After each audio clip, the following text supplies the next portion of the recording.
at a disproportionate rate. Joining me right now to discuss, Dr. Wayne Frederick, the president of Howard University in the nation's capital. Dr. Frederick, good to see you. Always good to see you, and happy Easter. Same to you. Happy Easter to you, Frederica. So your hospital is among those the mayor has asked to expand capacity by 125%. You have turned one of your campus dorms into residences for your frontline staff. What has this been like to take in so many coronavirus cases? Well, we're really ramping up.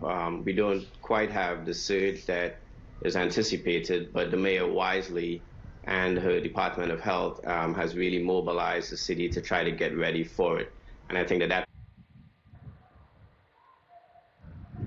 facility, it's going to require that we also build a type of field hospital in one of our parking lots as well, where we can house patients. So that's very complicated. As you can imagine, running gas lines, looking at the different utilities. We have to bring in potentially a new chiller as well, because of the heating and cooling requirements, and all of those things, as you can imagine, are going to be very complicated to coordinate while taking care of patients. So tell me about these field hospital. Is that what we're seeing in these tents that have already been erected, outside the hospital in the campus community?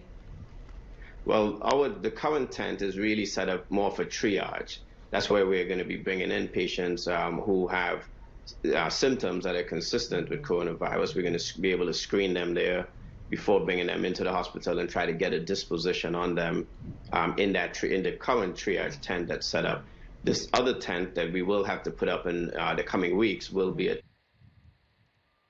already tested for the virus, tested positive for the virus. Well, it's a very extraordinary scene. I mean, a very different campus right now, deserted of students, but at the bottom of, Georgia Avenue, that hill, your hospital presence has now spilled into the usually, busy city streets. So kind of describe how this is for you. I mean, you're a Howard University, graduate. You're also the president of the campus, and you know how usually the student body is what, is the pulse of that community. But these are very different circumstances right now.